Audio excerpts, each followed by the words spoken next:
paper procedures for maintenance were being written for each facility, often for the same equipment, very similar equipment. But back in the days of production, each facility was separated. I mean, for a reason. They didn't want communication. I mean, everything was secret and kept separate for that reason. So the same, each facility might have, say, just for example, a refrigerator. But each the same model refrigeration unit might have different maintenance procedures,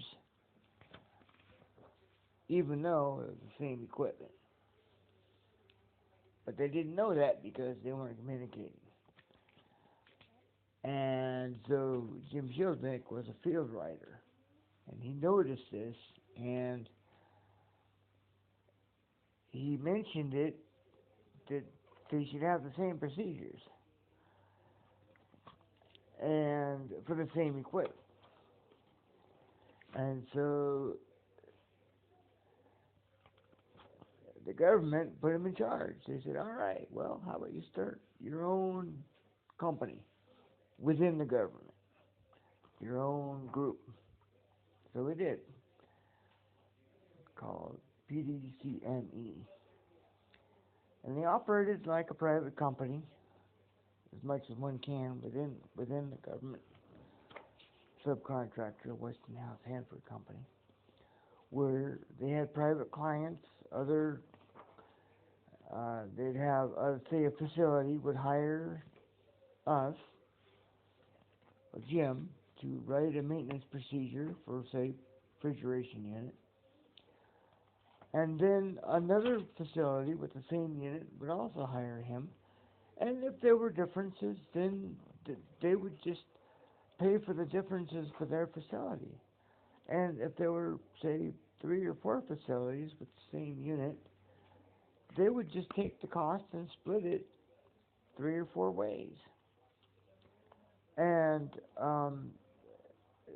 this would greatly reduce the overall cost to the federal government. And each facility would save money too, because they didn't have to hire somebody to write the procedure for their unit separately or updated or whatever.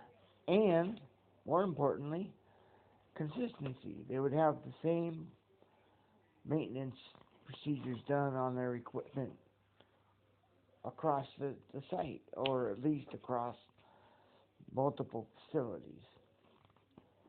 And also importantly is paper procedures will be circulated by envelopes. And one writer, Lou Bolio, told me that sometimes it would be a year before he saw a procedure that he wrote come back on its final sign-off. Well, electronically, it might sit on someone's desk for 2 weeks, which it still would. But then it would go in the mail for several days and then sit on someone else's desk and so on and so on. Electronically, it could hypothetically sit on all these desks simultaneously or whatever. And it still would take a while to get signed off. But this transit time, so on, would be shrunk. And being fully electronic, everybody could look at it. And Jim was working on digital signatures they were still doing the physical signatures, but he was working on a way to do it electronically. And his goal was to make everything completely electronic, .com, which he did achieve, but not until years later. I talked to him when I got out of college, and he said they did achieve that. But the group was busted up by the government. Well, the guy, I ran into some of the guys later on, and they said that they all took retirement, or took their retirements, and Jim Sheldnick still working as a still working, but not as a manager. Turns out he was working in a building right near WSU where I interviewed with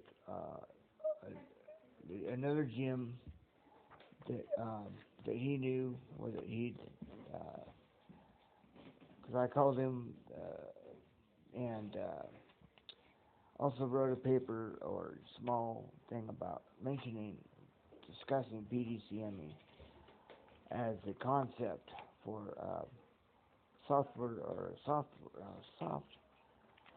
Anyways, I'll get into that some other time. Not as a similar concept for labor sharing, but as a corporate concept. But anyways,